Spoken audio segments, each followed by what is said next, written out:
It's not a bird, it's not a plane, it's Superhero Slate. It's a modern podcast where we talk about everything that's great, like movies, TV, superheroes. It's Superhero Slate. Oh yeah. Hello everyone and welcome to Superhero Slate, the show where we run down the latest superhero entertainment news. We love TV, movies, and superheroes, so let's talk it all out. My name is Chris Dilley. And my name is Mike Royer. And Mike is turning into a voice actor on the podcast today. This week, Deadpool and Wolverine are going through the multiverse. Was that your voices? Was one of them Deadpool, one Wolverine? No, I honestly don't know what it was. Okay, perfect. Cool. He's jacked up on Mountain Dew. We'll talk about that here in a minute. I got candy corn mouth. Yeah, he does. Indiana Jones spinoff is doomed. Temple of Doom? Okay, it's a stretch. I get it.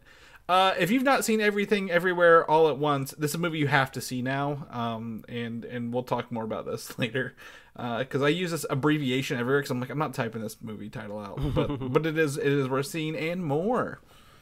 Yeah, I want it noted for the record on the podcast today that I am recording with my glasses on today, which means all of my observations and just cinematic knowledge will just be extra astute this episode. So just imagine this voice coming at you with glasses. But also I'm drinking a Mountain Dew from 2019, so yeah. it's a bit of a contradiction, I suppose. Yeah. It's a re-release. It's not from 2019. I just want to put that out there. It's 2019's flavor. Yeah, Chris told me it was candy corn flavor, and I love candy corn, and it's really good. It kind of, without context, knowing the flavor, because that's how these Mountain Dew Voodoos work. You don't get to know the flavor. It just kind of tastes like a cream soda to me. Yep. Which is good, not a bad thing. So yeah. I have one more left in the chamber, one more can. So I drank the Typhoon one last week, I think. So next week it'll be the Voodoo 2020 varietal. Yeah. So tune in next week if you want to hear me drink that, I guess. Yeah. Next week, so today, if you're listening to this on a Sunday, congratulations, you are listening to an early recording of us, because I am traveling for work last minute to North Carolina on Sunday, and Mike has been so gracious to come in on Saturday with me to record this. And by come in, I mean literally we're both at the same place as we normally do this at. Wouldn't that be great if we had like a studio that we both commuted to? Short commutes, obviously, because we're not crazy. You know, this is a fantasy in our head, so I want it to be an easy commute. Ideally a walk down the sidewalk. Yeah. Honestly, when we started this show, started playing this in 2014, we were like, we can't do video because our bandwidth can't handle it. Do you know how far internet and computers have come since we started this? I'm like, we could probably have a screen up and look at each other going forward if we ever wanted to, but honestly, if we ever really want to throw down and start to compete in the podcast landscape, we'll probably have to pivot to video at some point in time. But as of right now, you can't see my glasses, and that's just gonna be how it is. Well, I will also say, YouTube now has a podcast section they launched this week. So if you're a YouTuber, YouTube now has podcasts, which is mostly for video podcasts, but we recorded video. I'm looking at it right now, which will be up there for you to watch if you like to watch podcasts on YouTube. The other thing I was going to say, it'll lead into our first thing, is next week will be a later Sunday recording because I will be coming home from Chicago from C2E2, but we'll talk about that here in a minute. Mike, do you know what this weekend was again? This was a John Wick week. It was a John Wick. It's another John. Mike watched John Wick 1 last week, and I watched John Wick 4 this weekend. So we're speed running the franchise. That's right. We're all over the place. It's like when you watch Star Wars, you do the machete cut, right? You go like 4, 5, 2, 3, 6. So Mike's doing one, I'm doing 4. But John Wick 4, Chapter 4 is now out in theaters. And I remember, again, like the last week, watching the third one in theaters. What I will say about 4, not ruining this at all, 4 is actually it changed up the formula a little bit for the movie franchise. Like in a good way. All the action's still there, but I applaud them for making this a tight story, like kind of like the first one, a very tight story, right?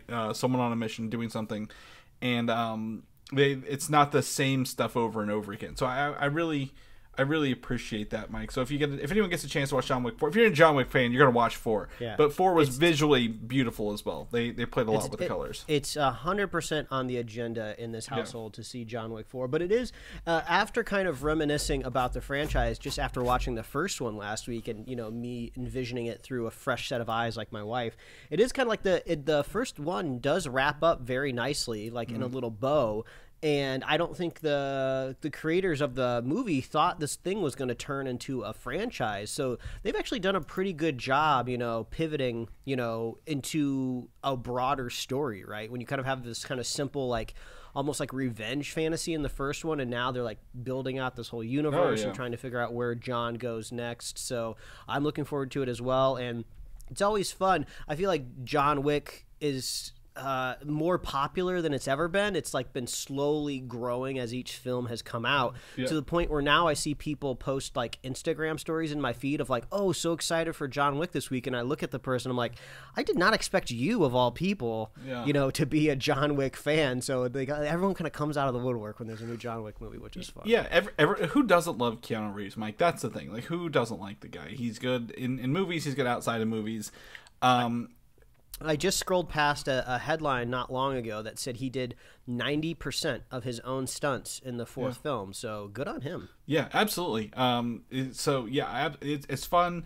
This one's a jaunt again across the globe, which the first one's not, right? It's like very like contained. So they've spanned the globe, and there's lots and lots. I think the color palette in this one, I would say, is really fun. Like that's weird to say out loud, but I really love the color palette in this one. So yeah, if you get a chance, watch that. That's fun. The other thing I was going to say is Diablo 4 weekend again. So I've been playing that to my heart's content before this. So that was fun. I found out through PlayStation streaming, whatever streaming service I have on PlayStation. That's probably not a good thing that I can't remember the name of it. Is it like PlayStation Now or something like that, or PS Plus? Yeah, something like that. But I can get like apparently the first 5 hours of Cyberpunk, I can just stream it for free. So I think I might be doing that. That might be the next game I'm finally getting into. So yeah. I mean, I own Cyberpunk. I haven't played it enough, but I do know the game has come a long way since its disastrous launch. I even lived in a different house whenever that came out. So yeah, definitely come a long way. Let's go ahead and jump into what I was talking about. C2E2, Mike, Chicago Comic and Entertainment Expo. My favorite Comic-Con because it's one of the biggest. I think it's in like top 10 in America, one of the top 10 biggest. They attract a lot of names, and it's like a 5-hour drive. It's a nice little getaway, on there. And supposedly this year, because it's on the end of March, beginning of April, it might be a little warm rather than the freezing February that it's usually in. So very, very excited for this. If anyone, again, probably no one's going to make last minute plans to get up there, but it's going to be great. I'm excited to visit, all the comic creators, to go down the booths, see what's for sale. Meet the celebrities. I know I put this in here because a lot of people don't know. Like I think C2 has gained a lot of, I guess, celebrity guests this year. Like the entire Avatar: The Last Airbender voice cast will be there. Star Wars: The Clone Wars, the main voice actors will be there. The Boy Meets Girl cast. I'm getting my photo with Chris Evans, Captain America himself.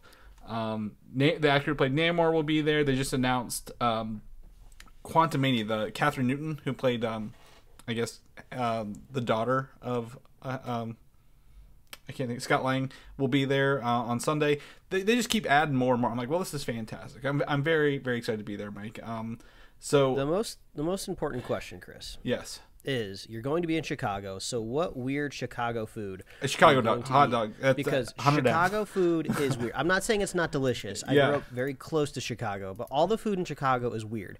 You have the hot dog with the most bizarre toppings I've ever seen, with poppy seeds on the bun. There is like no other hot dog in the universe that has like a special bun. It's like only in Chicago.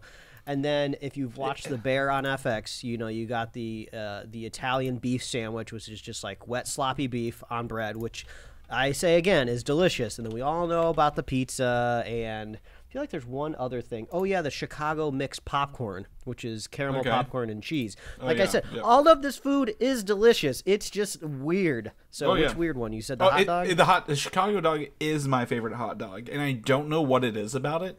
It's there's a Portillo's up there I went to I think last year. We waited in line, or some people maybe at a something I went to. It was really delicious. The poppy seed bun's the weird part, because I don't think that adds any flavor in my opinion. I'm like, this is interesting. But eat with your eyes first, Chris. It's the neon green relish that they put on there. Like it's not just relish; it's neon green relish. And I think they're I think they're putting extra sugar in that relish. I don't even know if sugar goes in relish, but they're putting it in there. Yep. It's got a peppercini on top there for a little spice, some tomato, and I believe it's mustard, right? There's no other sauces on it, so it's just fantastic. I don't know what it is about it. It's a combination of things you wouldn't think to put on a hot dog, but I just love it to death, and that's what I'm going for. I will say, mention, I had my birthday. My wife got me the volume 1 and 2 collection of Bill Amend's Foxtrot, the comic from the newspaper that ran for a while. Foxtrot is very integral to my childhood. Absolutely, same here. And Bill Amend will be at C2E2, so I'm going to take that up there to get it signed. That's awesome. Yeah, I was like. Ooh, a comic strip writer. That's new. That's new for me. I like to get in that, so I'm gonna go get those books signed by him, because I just love like his stuff. I remember. Do you remember when the colored Macs came out? When they were like the IMAX colored ones, and then he had a whole strip because the youngest son's a tech kid or whatever, and the mom keeps the mom keeps putting the CD in and pulling out and putting it out, and she's like, the last strip, the panel was like, it's not even warm, because she's a CD burner. And I was like, oh, I get it. Like, it's funny. So it's funny. I was going to bring up the same thing about Foxtrot. It's fun to read the strips over generations, because all of the characters stay like exactly the same, but the computer in the house is like the one thing that changes. So like you said, you have like the bubbly Mac back in the day, but now if you're reading a more of a modern Foxtrot strip, Jason's computer is like a thin like iMac type of screen now. Yeah. So always appreciate an old comic strip man keeping up with the times. Yeah, exactly. And all 5 of the family members, right? They all were archetypes that we could all relate to. So it's just fantastic. So he'll be at C2E2. Very excited. If anyone else is going, again, reach out to me through Instagram, Valdan87. I will be there. Really, just kind of, it's my mini vacation. Like, I love it. I love it so much. So look forward to that. But let's shift over to Star Wars. We mentioned the Clone Wars voice actors being there, and I guess some of the Bad Batch voice actors. But Star Wars, Stephen Knight, the creator of the show Peaky Blinders, which I've only heard good things about, has taken over as scriptwriter on the upcoming Star Wars movie that was previously being written by Damon Lindelof. So I don't think he's adjusting the draft. I think Stephen Knight is like completely starting over from scratch on this movie. Which I mean, we have it here in the notes as well, but I feel like all things Star Wars, I'm just like waiting for Star Wars Celebration, because we've had ever since the Return of Skywalker, is that what the last one was called? No, Revenge of Skywalker, the last Skywalker. No, it's The Last Jedi. The Rise of Skywalker. Yeah, ever since that last movie, like, there's just been nothing but projects like swirling around. So I've just like feature wise, obviously, right? So I've just like been waiting for the dust to settle, and it sounds like it's finally settling here soon. No, absolutely. I mean, the thing about this is, we are reporting on this. This isn't anything from Star Wars officially. So like that's what we really need, right? We need Star Wars Celebration is London to come out and tell us what it is. And who's working on it, because we talked about, I believe, one of the director of the Miss Marvel show is supposed to be the director for this movie. She's still attached as the director with just a new writer. Where does this take place? I need to go make that timeline for Mike on Star Wars still. Yes. Where that takes place. Which is, I thought about that, it was because my other one's Marvel release schedule, and this one's Star Wars actual timeline, not release schedule. Yes. But so yeah, that's we just need the information. The other news from a very, very, I guess, verified source is that 3 new movies are expected to be announced at Star Wars Celebration London. And I can tell you, we've already covered a lot of movies. So the ones left are this mainline Star Wars movie, right, written by Stephen Knight, Taika Waititi's movie, and then Sean Levy, who's working on Deadpool 3 currently, right, is also has a movie that he will be working on as well in the Star Wars universe. So, yeah, it's like I want to see some sort of just overall like narrative or strategy, because even though we've been getting some good Star Wars stuff on Disney Plus, I don't particularly see a strategy behind any of it. It's just like they brought in creatives and like, what kind of Star Wars story do you want to tell? And they just seem to be picking a point in the timeline that they're interested in, you know, working around a character or type of character that they want to do, and they say, okay, go ahead and go and do it, which sounds like blissful creative freedom, right? Yeah. But from the audience perspective, I'm just like, where am I kind of supposed to be like focusing, right? It's like I get very confused, like, and I do this podcast every week and I still get confused, like when I'm watching Mando, like, what part of the timeline is he in again? Talking about that timeline, Chris. So like, I would love Star Wars Celebration to like really set like, all right, this is where we're going to be telling our next 10 years of stories from. We're going all in on like High Republic. You know, we're leaving Rey, Finn, and Poe behind, and we're just going back in time, and we're just going to settle in here for a while. Or maybe we're going to go forward, even past Rey. Well, and deal with these galaxy outsiders that are immune to the Force. You know, I don't know. I just need some concrete goalposts. Well, I think the last time they gave us goalposts, you know, they did exactly that, right? They're like, we're having Star Wars every 2 years for 6 years, right? Or every year for 6 years, including Rogue One and Solo. The problem with that was there was no one, like we always talk about DC, no one was driving that Star Wars ship, right? They were like, J.J. Abrams, you need to come in and revitalize it. And he did. He made a movie that made $1 billion. All the movies, all three of them made billions of dollars. But when you're looking from a story point of view, right, they all were not connected because nobody was really driving that Star Wars ship like George Lucas used to do, right? He was like, this is, even though we can sit here and be like, well, we don't love the prequels, they at least had the consistent story across all three of them, right? Like the Galactic Senate turning into the Senate Republic turning into the Empire, and the fall of Anakin and Obi-Wan, like they all were very, very consistent. By the time we got this, like, you know, I think The Last Jedi picks up some good stuff from the first movie, but by the time J.J. Abrams came back, he was like, out of hell with this middle movie. I'm going to do whatever I want, right? We have a planet full of Star Destroyers we've never told you about. Oh, and Palpatine's alive. And so I'm like, we need someone, whether it's Dave Filoni. They say Dave Filoni's doing this, or like, hey, we've got a creative or somebody who is running the ship, who is in charge of these goalposts and can, you know, do good things. I think that's really what we need at Star Wars. Like you said, throw some dates down. Where's it going to be? But like, these are the three. Even give us the titles. Like, you know, Marvel even gives us the titles, right? Like, we know the next two Avengers movies titles right out the gate. So I think like if they give us that, like, oh, this is their plan, and now we can follow their story and what they want to tell, rather than just like hope we get three cohesive stories again that may or may not work. So I agree with you. I mean, you know, I think The Mandalorian is what it is. That is their little universe. They started in one part and they haven't really adjusted too much from that, and then I applaud them for that. But, you know, again, that's still a continuation of the Clone Wars for Dave Filoni. He's like, yep, I'm pulling my characters into this live action piece, given the chance with that. So yeah, absolutely. I'm excited for some Star Wars announcements, right? Like, I want to know more. I want to know the Skeleton Crew. We're going to talk about it here in a minute. That's like, I got a big question mark. The Acolyte. Where do these things exist, and what is their long-term goal for these shows and movies?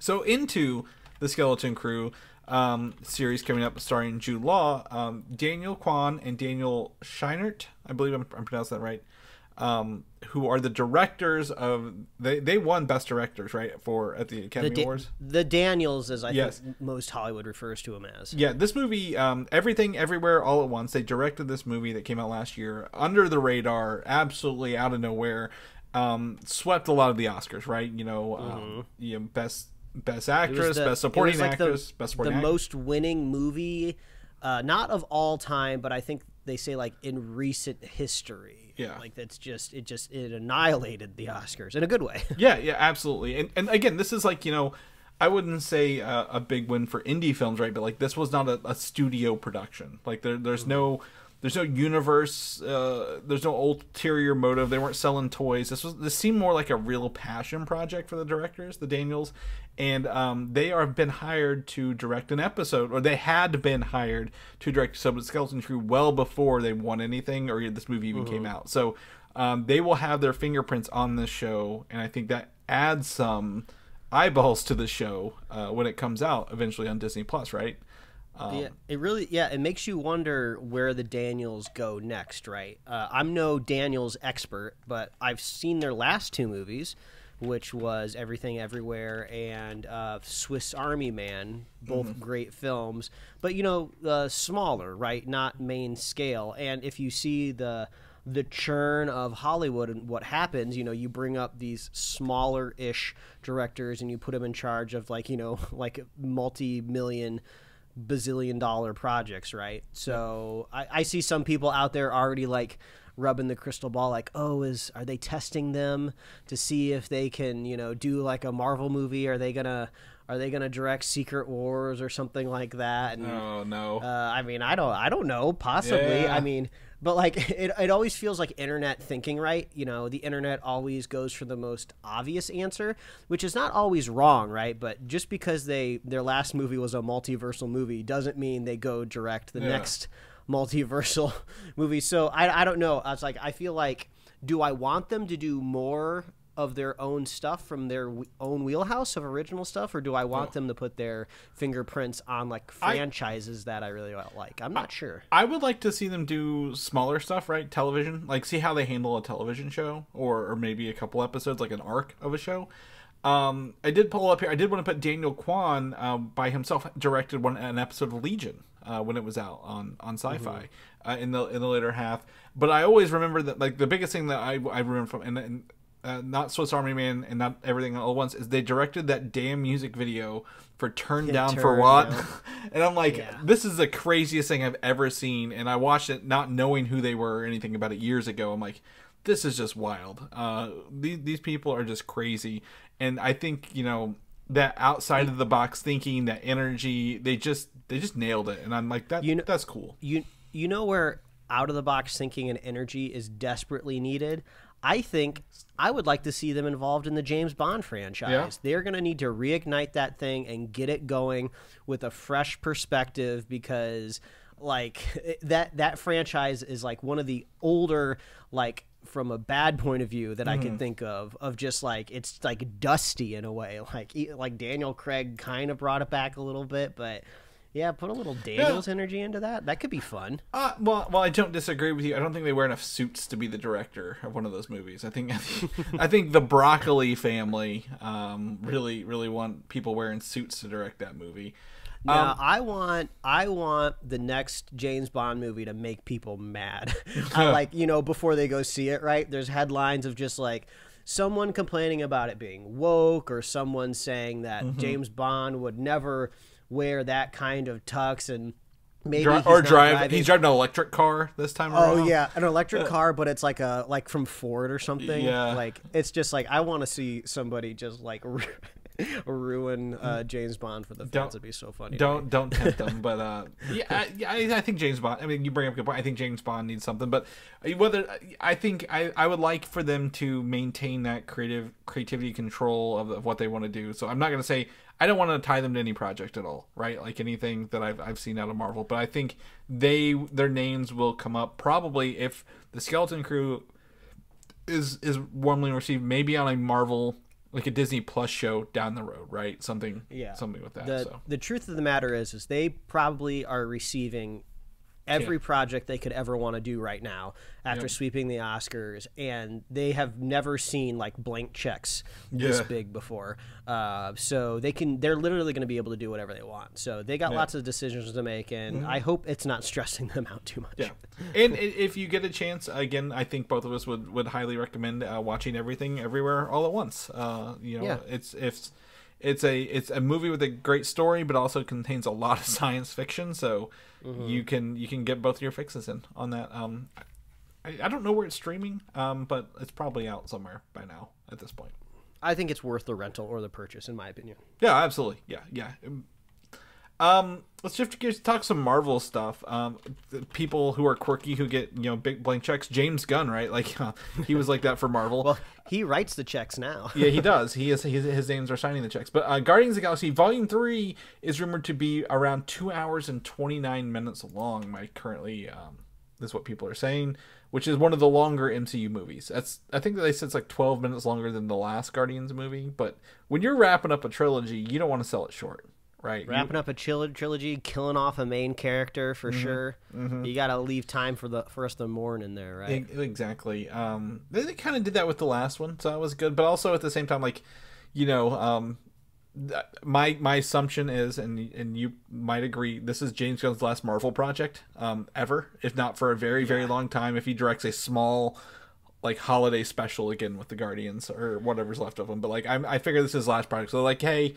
If you can keep a tight story, you can have 2.5 hours. Considering this is his last Marvel project, last with the Guardians, and admittedly last of this incarnation of the Guardians, it kind of makes me wonder what the end credit scenes look like, right? I could almost see a position where maybe they just go with one after credit scene, right?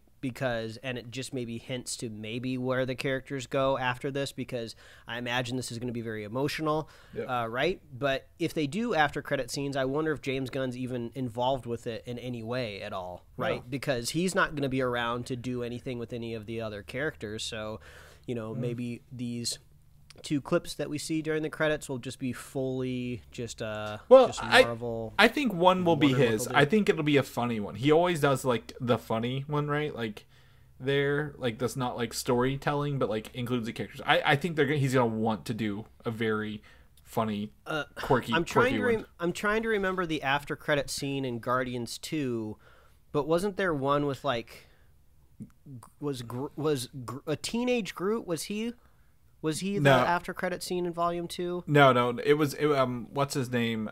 His brother had the whistle. He was doing the whistle arrow thing, and they were like trying to to do the whistling thing, and it wasn't working out for him. Because what was the other one was the Atom Warlock. Yeah, scene that's right. Was the other one. So, and then we had Dancing Groot over the first one.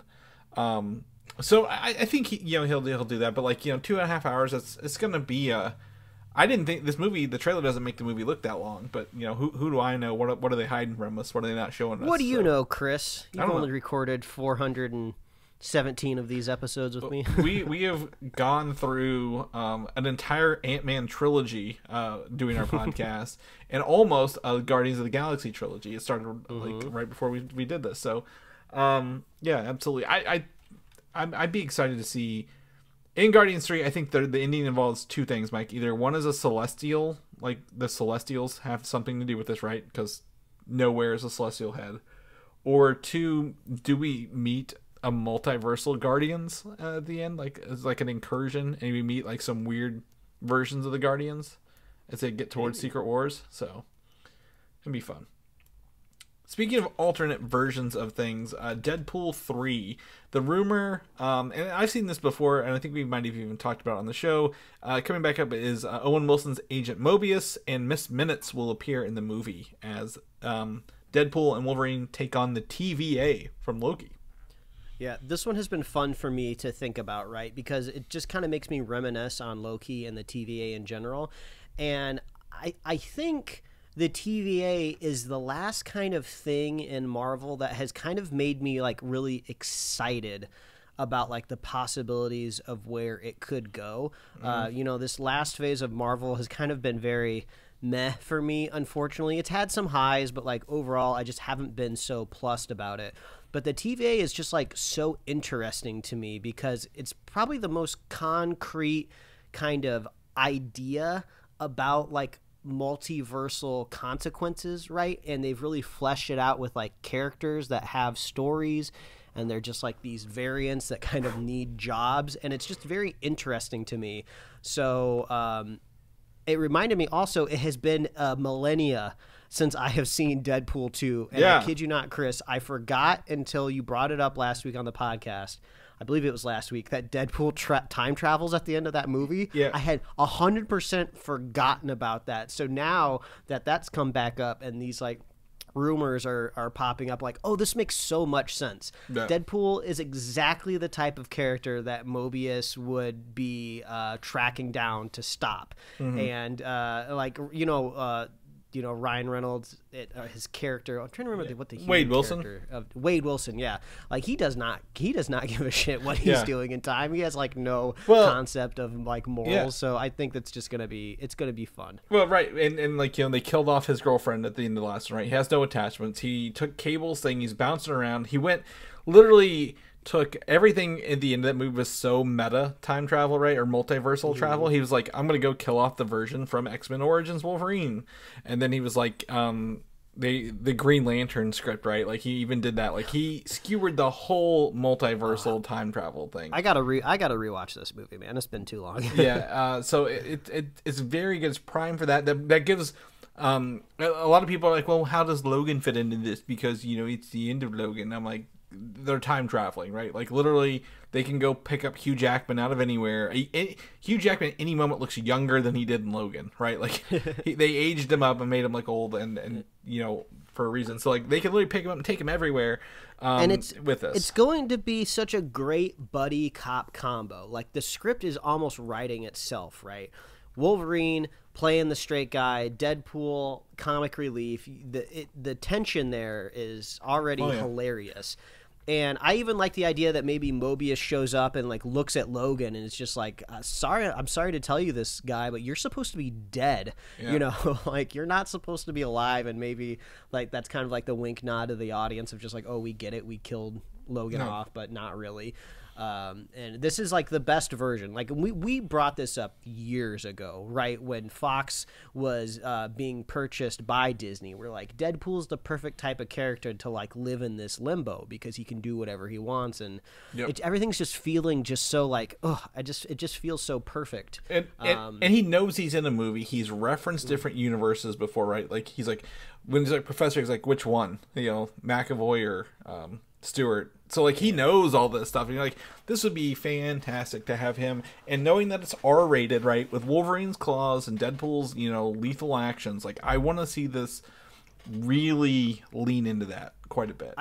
I do wonder though. One thing that makes me slightly nervous is I feel like this project Deadpool 3, in pre-production, right, pre-production started well before anybody really knew exactly what the multiverse was going to look like for Marvel. So I am curious how many rewrites the script has gone through. And I'm not saying movies don't do that normally, right? It always happens normally. But I do wonder what the very first version of the script of the movie looks like. Is it something totally different? Is it not really interwoven a whole lot with the MCU?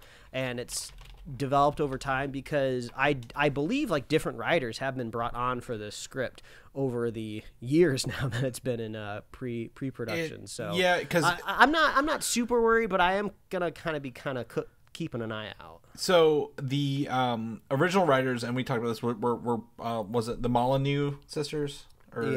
So they were on it, and then they brought in Reese and Warnick, which I think were the Deadpool 2 writers, right? Like they brought them back in. So I would say I would lean even more into like, probably less rewrites, a lot more like we skewered this so hard we don't need to rewrite it because we know we're not like the end credit scene might be the best, like connection to Secret Wars or whatever, but like we don't need to worry about it.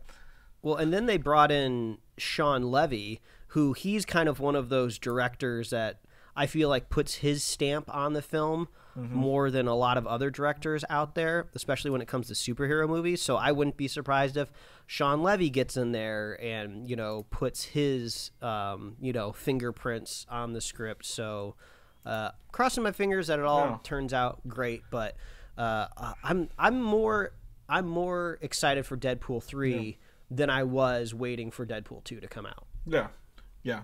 And what's fun is, again, to bring this all together, Mike, the director of Deadpool 2 is the directors of John Wick, right? Like this Deadpool is a direct descendant of the John Wick franchise throughout this. So, and I think that's pretty funny, and like, kind of relevant, like the hyper violence and everything. That, you know, why do we love John Wick?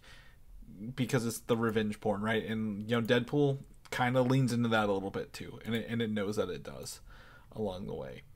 So I'm excited. Again, Hugh Jackman. I love, and just to wrap this up, I love the two things. All the Deadpool movies have referenced Hugh Jackman as Wolverine without saying it, right? Like they like literally poked him, like, you know, rhymes with Pulverine and stuff like that.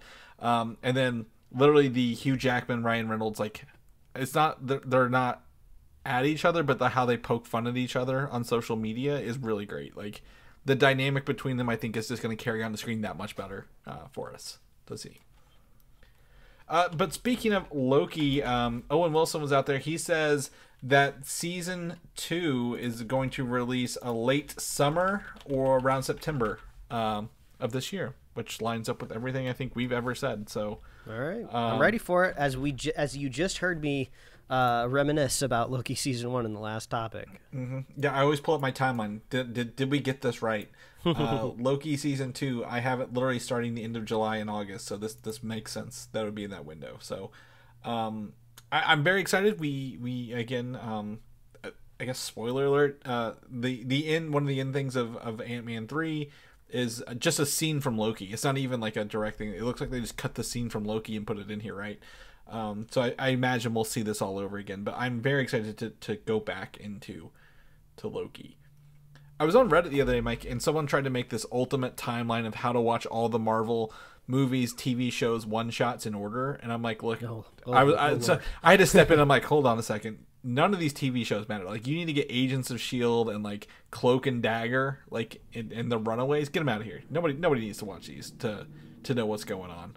I feel like now the ultimate Marvel timeline watch list, it's like, it's not really narratively fun anymore. It's more like, are you going to like a trivia night and you absolutely have to win, or like somebody's going to break your legs? So it seems like the only reason you. I've done Marvel trivia nights, and those people running that are stupid as hell. I did not have a good time. But the I guess the point of that is, I was like, hey, you know, Marvel, for everyone who doesn't, Marvel has an official timeline to watch on Disney Plus. You go there and it will show you all the episodes and TV shows that are officially in Marvel in order there, right? The real question, and I had a friendly conversation with people on the internet, believe that or not, was like, Loki, technically, like, you have to create a multiverse timeline now, right? Since the start of Phase 4. Because Loki technically picks up immediately at Avengers, right? Because that's where he stole the cube and they culled him with the TVA. And then it like supposed to be taking place also at the end of time because they kill He Who Remains. And you're like, this is all over the place. How do you fit this show in your timeline, right? So I'm like, if I was to tell anyone where to watch Loki, just watch it when it released, like in release order, right? Because like right after Endgame, because you'll understand Endgame, this is what they were doing, and I can watch Loki. Yeah, and I know this kind of almost feels like a pointless topic because I feel like we're preaching to the choir for listening to this podcast. But sometimes if you just find somebody, right, that has never, for example, like experienced Star Wars before, right? Yep. And they're just like, oh, what order should you watch it in? I'm always the type of person that says watch it in release order, because you're getting it in historical context of how the rest of the world experienced it, right? So you understand when you go back and like watch something like the prequels, like this is why people had certain opinions the way that they are, and you understand maybe more narratively how the story was built. Yeah, and in that situation, which is a great example, you know, you're also watching effects evolve, right? Like a movie shot in between 77 and 83 looks way different than a completely CGI movie he made in 97 to 2005. So, and then also the newer ones, they all, you're seeing an evolution of effects and like trying to mix them together, or like going from episode 1 back to the old ones and back to the, you're like, you're getting whiplash trying to keep up with how films look when they're in the same narrative. So I agree with you. I think, you know, for me, I'm also like, hey, you know, I like a machete. If you're looking for story, we'll do a machete cut. But if you're looking for like, hey, don't want to overwhelm someone for the very, very first time, just start at the beginning, like when they came out, and go from there. You'll be fine. It's like watching Iron Man, like, right? Iron Man, like, you don't want to, even though Captain Marvel and Captain America take place before, Iron Man 1, it changes so much between Iron Man 1 and Endgame, like his suits and how he like is as a person. Like, you're like, just watch from the beginning. You'll be fine. You don't need to shuffle this around at all. But we're going to get into Marvel Studios a little bit. So first and foremost, let's get the easy stuff out of the way, Mike. Marvel Studios, the release slate on Disney Plus, or for Disney Plus, has been narrowed from 5 shows this year down to 3, possibly 4 shows. I was kind of getting that vibe anyway. We're getting to April, and we have no TV shows on Disney Plus. Yeah. I mean, we were just talking about watching things and just trying to fit them in the ungodly amounts of content. Yeah. And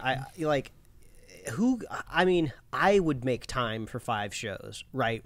But I feel like the average person is just once you get to like 5 shows a year, you're just gonna get lots of people that are just like, I'm not gonna watch that. I'll just go to the ones that come out in the movies. Yeah. You know, if anything is like really popping off on social media, maybe I'll give it a watch. And that's okay to watch things that speak to you, right? Like you know, some people like, which was funny because I looked at the IMDb ratings for like the Marvel shows, like historically from Disney Plus, like WandaVision, you know, across board great, Loki across board great, Captain America and the Winter Soldier just as high as those scores, Mike. Despite how we feel about those shows, like other people really resonated with those shows. It's great, but once you get to 5, like you're missing some of these shows. You're not watching them. You've got things to do. You've got ball games to go to. You've got video games to play. But 3 shows, I think, at this point in the year make more sense to me than trying to even get 4 out right? Because if we start right now, we're a quarter of the way through the year. Next week, we'll have we haven't even got to Secret Invasion. We know Loki and probably what was the other one that's coming out this year? We thought it's not Echo. It's not Agatha. This is we are illustrating a problem here, Chris. That it's hard to track. No, it was Echo. A lot of. And I wonder, though, also, like, what is the calculus here, right? Because these TV shows don't exist in a vacuum. They exist to create a successful streaming service, right? And a streaming service, like I've said before, the minimum viable product for a streaming service is 1 single TV show like a month, right?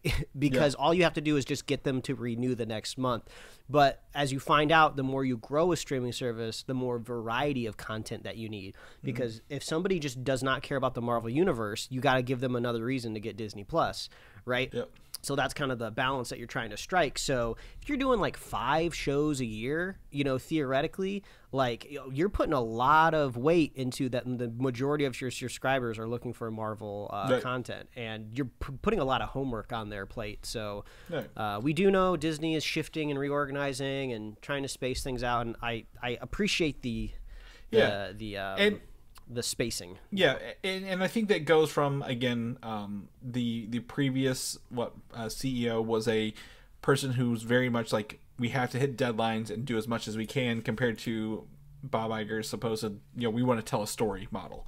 Oh, man, Chris, it sounds like you're trying to segue us into the next tidbit here. Yeah, the next bit is something that, like, I love a good online drama between a multi-billion corporation.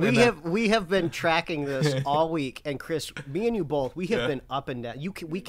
There is so much. There's just so much chaff in the air. Yeah. This is Metal Gear. Someone just throw the chaff grenade. Like the radar's going crazy. I have no idea what the truth is anymore. Every time I get online, there's something new about this, and I'm like, holy hell! Like, buckle up, because this is gonna be wild. But Victoria Alonso, for the president of physical, post-production, VFX, and animation at Marvel Studios, has exited the company. At this point, we have learned exited means fired. Yes. She has been with the company for 17 years, like one of the originals, right, back with Kevin Feige in like 2006. I think 2005, 2006. So she's been with the company for a very, very long time, worked her way up through that. So first, the narrative that came out, and this is simply, I think, mostly people who just like to bitch about things or like trying to find correlation, was that, you know, she's a horrible person to work with, and you know, because he's in charge of VFX, she's the reason all these VFX companies, you know, are upset. There was rumors that she played favorites, that she ran it like a tyrant, and you know, these were all insider reports, right? Yeah, this is just hour 1 of the fucking news dropping. Like, people were like looking for something to chomp onto. Well, the second hour was like, you know, she is like literally a VP, like a senior VP of a studio company. Like, she doesn't have the time to go down and do this shit like in the weeds with companies, right? Like, she's just signing off on shots and making sure, you know, business goes. Because how many we talked about how many projects are coming out every year for Marvel. Like, she's overseeing all of these, and I'm like, that's a lot of work for one person alone. So yeah, when you're I don't think she's in the weeds that low. Yeah. Also, when you're at that level, you're not really managing projects so much anymore as you're managing people, right? She's managing like department heads that are in charge of these other like people departments and everything like that. So like that's one thing that's been hard, I think, for people to envision too, like how involved really is this person. And when you're like not like a CEO, but when you're like an executive that pretty high up, you're all high level strategy. So I'm not necessarily saying those very first wave of insider reports are true or not, but that's one thing to, you know, keep in mind, that this person has a very wide breadth of things that they're in charge of. Yeah. And so other people are like, well, you know, I've only heard she's pleasant to work with, or like, you know, as a studio, we've only had good times with her. So I'm like, okay, whatever. Like, this is just he said, she said, you know, going off right there. Then later, people were like, she has been let go because she broke a contract over working on a film at another studio. The movie is called Argentina 1985. I don't know which studio did this, but technically it's not a Disney project. So she was working with them, working on that to get the story out and everything done. And she's been on the press tours, been seen with the directors. I don't know what her exactly involvement is. But the rumor was she was fired over breach of contract, working on a project that's not Disney while being a Disney executive.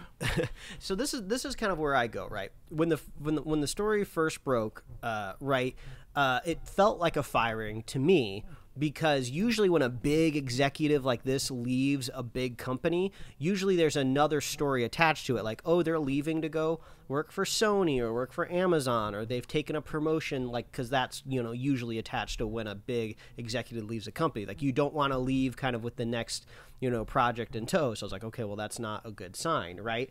And then that's just how it was. The waters were just murky for a couple days. People slinging rumors around like crazy. And then it almost felt like Marvel was pressured to, like, we have to put something else out there, right? Because we can't just let these rumors just swirl, because whether or not they're more positive towards Marvel since she was getting most of the blame, still it's just like, we have movies to put out, we have, you know, shareholders and a board that are getting nervous that a lot of this internal strife is being published. So this is just completely conspiratorial from my point of view, right? Okay. So nobody take this as truth.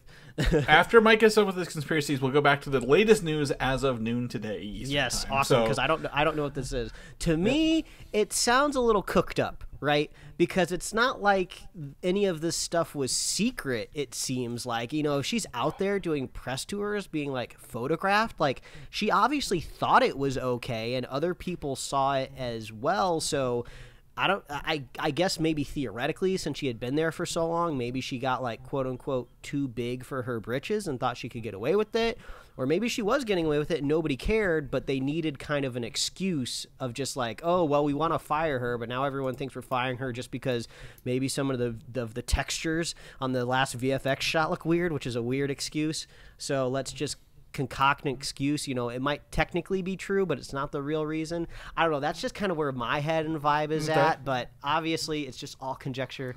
It's probably not true. Like we always say on this podcast, usually the most obvious thing is the most truthful thing, where it seemed to me the most obvious thing, just like the only controversy that has really been swirling around Marvel in the last couple of years has just been the VFX, and the industry as a whole is very, very stressed. So maybe it's time we just bring in somebody fresh and see where it goes. And maybe that was kind of put across her plate, and she really, really didn't like it and wasn't going to go quietly, and this is how it ended out. That's my realistic guess. But Chris, what is the most recent news? So as of last night, Victoria, Alonzo's lawyer, has officially filed suit against Disney. Great. So in Marvel Studios, because there are two things here. So they said that the idea that she was fired over a handful of press interviews relating to a personal passion project that was nominated for Oscar is absolutely ridiculous. So they're saying that this whole extra project thing, rumor, right, that was on the internet is false, but that she had the courage to criticize Disney over the. And this comes back to the Florida's "Don't Say Gay" bill. Like she was very very much against that. That was it. So they said that she was terminated when she refused to do something she believed was reprehensible. Disney Marvel made a poor decision that will have serious consequences. So that is from Alonso's side. I woke up, Disney had responded to this whole thing. So Disney's official statement is Victoria sharing a narrative that leaves out several key factors concerning her departure, including an indisputable breach of contract and a direct violation of company policy. So that was literally all they put, a couple sentences, right? That leads me to believe that there is more to this movie project she took on the side than we know about, right? She wasn't just a producer. There's something else. Maybe she's dereliction of duties, right? Maybe she's working on that movie so much she didn't do her job. I don't know. We really don't know. But I wouldn't say, the people who because VFX are bad in a movie, that I don't think that affects the dollar signs, and it's easy to point at, and there is an uproar in the VFX community, but when you're given you have to make 18 shows and 20 movies a year for Marvel, you're gonna make some enemies along the way trying to get that stuff done. So I don't think it's necessarily the VFX stuff is leading this. It sounds like an indisputable breach of contract and direct violation of company policy, whatever vagaries those are what is going to be coming. But I don't think either of those point to bad VFX. Yeah. So I think the most interesting thing that could come out of all of this, and I'm going to do my best to remain neutral on this because I feel like we're not going to know the truth ever, asterisks, because once things like legal suits are filed, if things end up going to trial, there's a little thing called discovery where you get to ask these things come out into the open and so that makes me think that things are probably going to get settled. my favorite thing about Discovery this past month is Sony trying to block Microsoft's acquisition of Activision, Blizzard, and King, and literally learning so much about the insides of both of these huge video game companies, and how each of them tried to make themselves look like they're just small, tiny, independent companies the whole time. But literally, Sony got so busy trying to make up stuff, right? Hey, because if Microsoft buys Activision, they're gonna make Call of Duty buggier on the PlayStation, and everyone's like, that is the stupidest thing anyone's ever heard in our lives. You want a game to sell no matter what platform it's on, right? People are still spending their money, but I love a good legal discovery, right? I love this good stuff. So hopefully, maybe depending on what the charges are, what it is, it might go to at least maybe initial trial, right, along the way. Yeah, it's kind of one of those things where, I don't know if this whole firing thing is a strategic way of maybe not paying some sort of very lucrative, executive severance or something like that. So maybe that's all Victoria is looking for, is just looking for a payout. And I'm not saying that's a bad thing, she feels like she probably could have earned that. But also, maybe at this point in time, this, like we said, this week of news has been crazy. Maybe she's like, no. Now I'm going to protect my reputation and my image. I got plenty of money. I got my house, my car. I got everything that I need. Probably I'm getting residuals for years. I'm getting residuals for years. Exactly. So now it's just I'm here to protect my image. I'm not just going to let them push me around and have this tarnish my Wikipedia page or my whole career. So that could be where we're at now. And if that is the motive, we might not be settling outside of court. So we'll see. Yeah, I think the interesting part is here, when you've made a claim and it's so possibly off base that Disney has to say something, they legally have to say something. They might be in the right because I assume they have really, really good lawyers on retainer. So I'm they might be having to say this because they're gonna have to fight that argument in court. So it is funny though, because it makes me think back to the whole Scarlett Johansson drama and how a lot of people laid blame on Chapek, saying, oh, well, obviously it was all his fault. It could have been, right? But this just goes to show you that never really matters who the CEO is. There's always going to be drama at these big companies. And I don't feel bad for a multi-billion-dollar company and probably a billionaire as well, who's just not making more billions of dollars every year. I'm not losing sleep over any of these people. Either company or the people, but it's just interesting. They're what we call the shock headlines, right? The shock and awe headlines, right? You got a hot take on something, and somebody's removed from a company, whether we know or not. The first thing they jump to is what's the thing I hate the most about the company right now? What were they in charge of? VFX and animation. Like, yeah, the VFX aren't the best, but like, I'm not really like, we're not talking Sharknado over here, Mike, right? Like they are serviceable for what they are, but I don't know. It's gonna be interesting to watch this play out, and I fully expect more when we hop back on the mic next week to see how these people throw down in the news articles. You sent me this actually. I almost forgot. Indiana Jones was getting a Disney Plus spinoff, the series, right? And it's been canned. It was canned. So it's not getting one anymore. So we don't have to worry about this, but I that's fine, I guess, right? Like, I think Indy 5 will be fine. I'm excited to watch it. Something I'm excited for in a very long time. But like, no more Young Indiana Jones Chronicles or any other show like that. So, sorry to hear it, but at the same time, that's fine. Not everything needs a show on Disney Plus, right? That's true. The Flash movie has been rated PG-13 for partial nudity. Oh yeah, we gonna see Bat Butt? Yeah, probably. Maybe Ezra Miller nude. I'm gonna guess more him. Well, I mean, if we're getting the new version of the suit, maybe that pops out of the ring. I mean, if you're gonna make that live action, you gotta make it realistic, right? It's not obviously it's not going over his real clothes. That would just be silly. Yeah, and it's probably he's got to have an embarrassing incident that incites him to create the ring that does this. So I mean, Ezra Miller, a firebrand at this point in time, right? We don't know which way that career is going to go, but I'm sure he's got like a nice butt.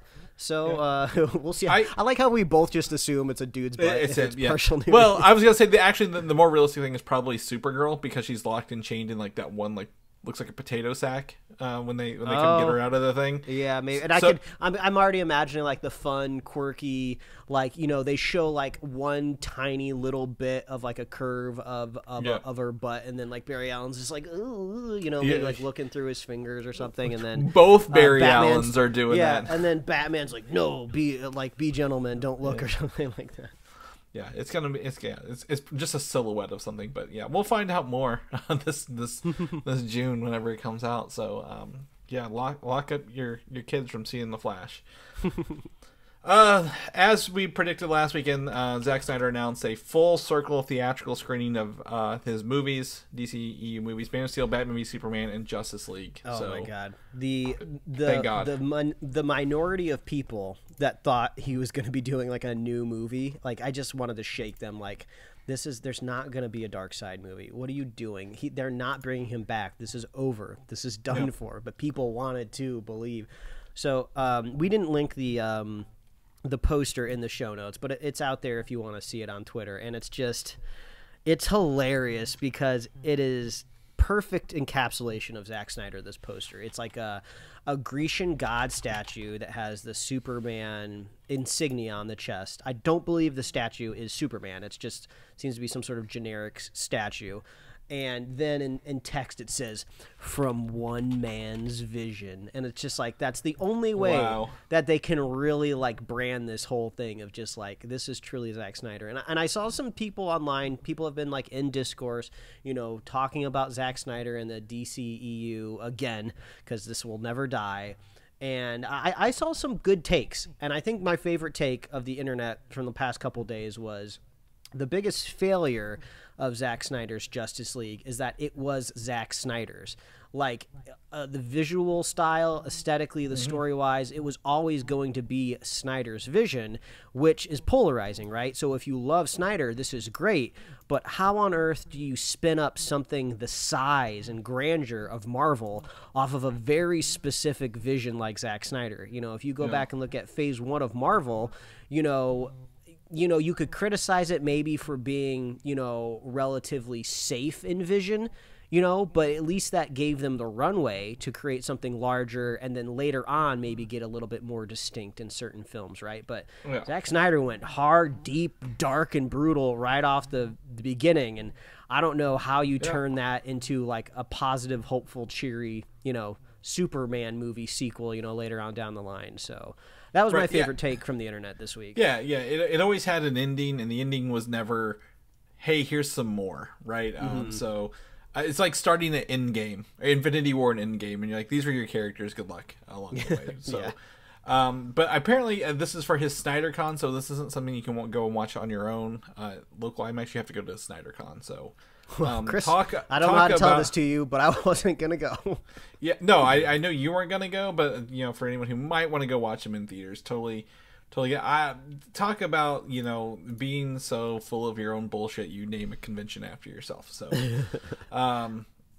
anyways. Make them suffer through a screening of Sucker Punch first and see how many people are left by the time that movie's over.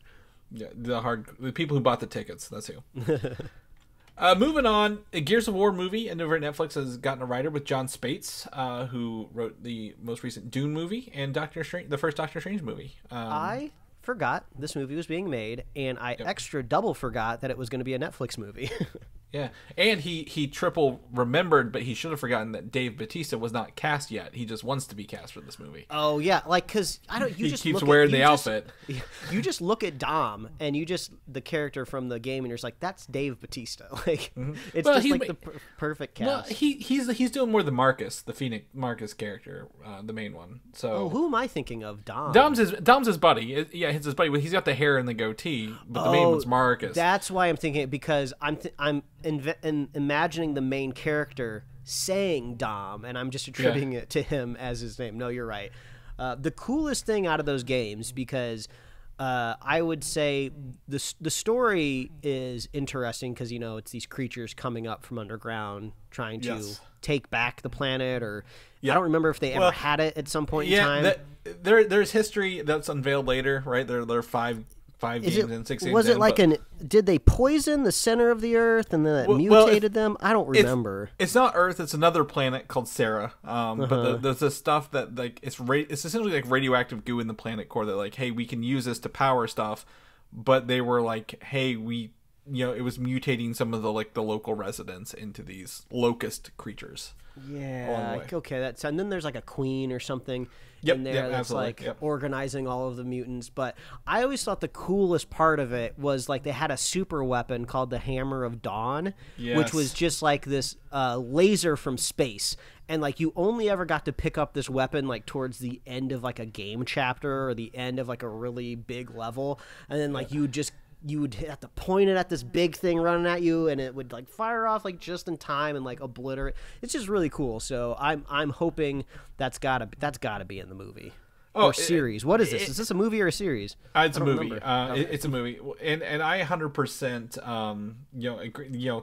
It's I don't want to lean to the Rock's Doom movie. Remember that when he did Doom, and they were like, it's the BFG. What's the BFG? Well, it's a big fucking gun. Like, yeah, we know what it is. Like, we don't need to focus on the guns. But yes, there are staples of Gears of War, right? The chainsaw gun on every gun. Like you have your chainsaw guns. You have the locusts popping out of locust holes in the grounds. They're the grenades that you spike in things and then they blow up, right? Like the weaponry. It's a shooter. It's a third person shooter. You have to focus on the guns. The shotguns feel like a video game shotgun, right? Because I don't know much about guns, but I believe in real life shotguns actually have range to them. But in video games, they're like an alternate version of a gun for a close combat type of thing. Yeah.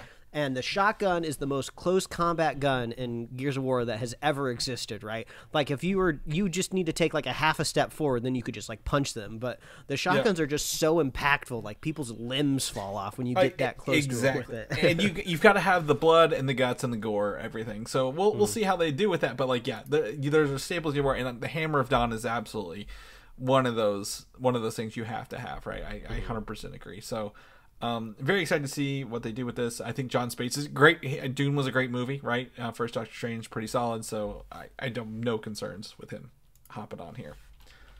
Lastly, I saw this earlier today, and I wanted to see if you even know what this is. When I tell you Ninja Turtles, Teenage Mutant Ninja Turtles, The Last Ronin, do you know what that is?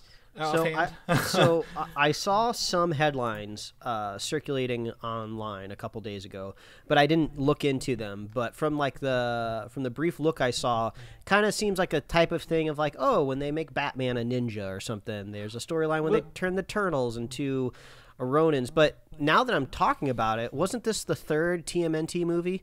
No. Well, you're thinking, when they go to feudal Japan in TMNT 3.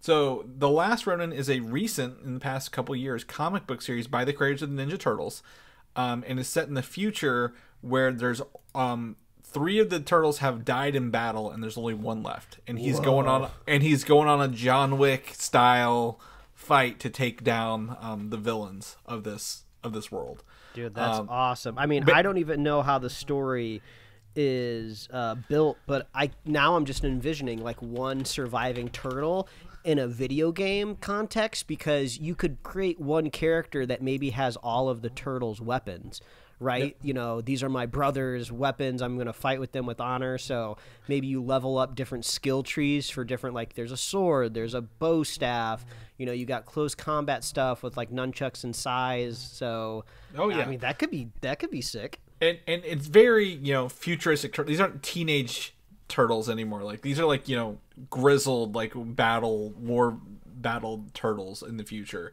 And it had, it came out 2020, and late last year actually, just wrapped up the Lost Years, The Last Ronin, The Lost Years book. So there's a lot about this, it's going to keep going for the popularity of it. And what's cool about the story is they do not tell you who the turtle is. You don't know who he is. I was actually just trying to determine that. I was looking at some of the image results for the title, and the turtle is either wearing like just like a dark kind of nondescript face, like little band. Yep. One of these covers, it has a red one, but the thing is about turtles, if you go back to their origin, right, they weren't organized by color. They all had the exact same kind of eye band going on. So that's a fun narrative too, though, right? Like, can you tell this whole story where you never actually say what the turtle is? But I would imagine for just narrative clarity and just an awesome ending, maybe at the end of the story you do get clarification. Well, they do reveal pretty early on, not the end, who it is. But it's just fun that you go into this not knowing. Like you literally don't look it up, don't Google it. You go in not knowing who this is, and you can actually buy the NECA action figure. I was looking up, and he actually contains all, like you mentioned, all of the weapons. Yeah, I'm looking at it right now, and it's funny. These image results kind of gives me all of the combinations. I've seen this Last Ronin with a blue band, a red band, like a dark purple band. So I guess it's whatever your imagination wants it to be until you actually go and read it. Yeah, I think it'd be even if it's before it gets down to one turtle. Like video games set in the prequel era, right? Of it, like you have all 4, but like you're more brutal. These are like more turtles who will kill each other. This could be a fun read. I'm gonna live in person. Well, with my glasses on, I'm going on Amazon and I'm gonna add this to my wish list. Oh, it looks like we have maybe a compendium, like a collection. There's usually the trade, like a trade of it. I don't know with the Lost Years might have just ended. I don't know if it's out yet. They have a book 1, so I don't know if this is exactly the whole thing. I don't want hardcover though. I'm not a big hardcover guy. I'm more of a soft cover. So maybe I need to look at the trades of these. Well, but I can take a look at Comic-Con next weekend, Mike, for you. And yeah, you are back. going to be at one of those, aren't you? Yeah, I can report back and let you know what I see. But I thought that, knowing you're a Ninja Turtles fan, thinking of the video games, this would be fantastic. So that's supposedly in the works rumored. So all right. Adding this to my wish list as a reminder. Yep, we're back to turtle news every week, folks. Buckle up for it. Yes. I was gonna. Never mind. We'll talk about it later. So that's the show for this week, folks. Hopefully you have a good week. People know what you're up to, what you're doing. Mike, where can they find you at? Oh, they can find me at Mike Royer Design on Instagram, Twitter, and maybe TikTok. I don't know. They might be banning that. It's so funny. Where just a couple weeks ago, I felt like we were trepidatious about saying our Twitter handles. But anyway, Mike Royer Design. You can look me up there. You can read my webcomics at pickledcomics.com. Chris, if people want to catch up with you, where can they find you? You can find me on Instagram, Valdan87, or Twitter, Valdan, VALDAN. But what the best place to find us, Mike, is where? IRL in Chicago, apparently, because that's where you're going to be. That's but like every week. Where are they going to every week? Head on over to superheroslate.com. That is what is a website, kids. Before social media existed, people went to websites, and the .com was actually one of the only domain names you could really have, unless you were like some sort of nonprofit organization or a governmental body or a school. It was .coms. And then Biz came in, and everyone's like, I'm not falling for it. No one's going to use .biz. And to this day, nobody uses .biz anymore. Yeah. If someone hands you a business card with .biz, do not do business with them. Don't hire them, yes. Superheroslate.com. You can find us on Apple Podcasts, YouTube, Spotify, wherever else you love to listen to fine podcasts like ours. Like us on Facebook, follow us on Twitter and Instagram, and you can get merch at superheroslate.com/store. We love hearing from you. We love it when you reach out. Let us know what you're watching. What you're up to. We love hearing from our fans, and we love our super fans. So if you want to be a super fan of Superhero Slate, it's very easy to do. All you have to do is share the show with a friend, share the show with a buddy, and we'll be here every week, folks. That's right, and we'll catch you guys next week. Bye. Thanks for listening, and don't forget to subscribe.